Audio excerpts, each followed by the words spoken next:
అంటే మీ ప్రాపర్టీ అనేది మాది, మీ కోర్టులో మాకు న్యాయపరంగా వచ్చింది, పోలీసులే అమ్మినలు వచ్చి మాకు హ్యాండ్ ఓవర్ చేశారు అని చెప్పి వాళ్ళు చెప్తారు. ప్రెస్ మీట్ పెడతారు సార్. పోలీస్ డిపార్ట్మెంట్ గురించి నేనేం మాట్లాడాను సార్. ఒకటి కోర్టు అమ్మినాల గురించి మాట్లాడాలి. ఇప్పుడు కోర్టులో జరుగుతుంది, సుప్రీంకోర్టులో ఉంది. సుప్రీంకోర్టులో ఈరోజు స్టే వస్తుంది 1 గంటలో అని అన్నప్పుడు ఏ విధంగా ప్రిమిసెస్ ఆఫ్ ల్యాండ్లోకి వెళ్ళిపోయి డెమాలిషింగ్ ఎలా ఎందువల్ల చేయాలా? If the court is going, సుప్రీంకోర్టులో జరుగుతుంది కేసు, కొట్టడం తప్పు కదా.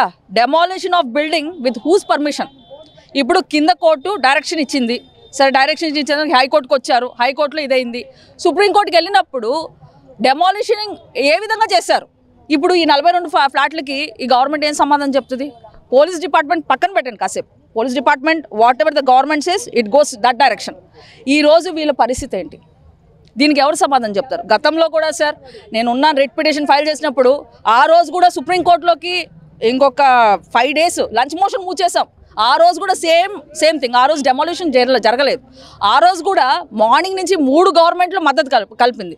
టీడీపీ వచ్చారు, జనసేన వచ్చింది, వైఎస్ఆర్సీపీ వచ్చింది. వైఎస్ఆర్సీపీ చాలా గట్టిగా నిలబడిన తర్వాత కూడా కోర్టులో జరిగినప్పుడు ఏ విధంగా డెమాలిష్ చేస్తారు సార్? దీని విధంగా నేను ఒకటే చెప్తున్నాను, ఏం జరిగిందో ఏం జరగలేదో I don't want the reason. CBI enquiry కావాలా? ఈ 42 ఫ్లాట్లకి సిబిఐ ఎంక్వైరీ కావాలా? రామా కోఆపరేటివ్ సొసైటీ అనేది ఒక ఫేక్ సొసైటీ. ఎవరు ప్రెసిడెంట్? ఎవరు సుర్కాసి శ్రీనివాస్? అతను ఎందుకు రాలేదు? ఎందుకు హరిని పంపిస్తున్నాడు? ఎందుకు మహాదేవ్ వస్తున్నాడు దీంట్లో?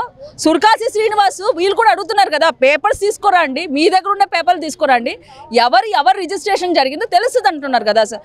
ట్యాక్స్ కడుతున్నారు, ఎలక్ట్రిసిటీ బిల్ కడుతున్నారు, ఈ మొత్తం డ్రైనేజీ మున్సిపాలిటీ ఎలా ఇస్తుంది సార్ పర్మిషన్? వీళ్ళు ఎందుకు కబ్జా చేస్తారు?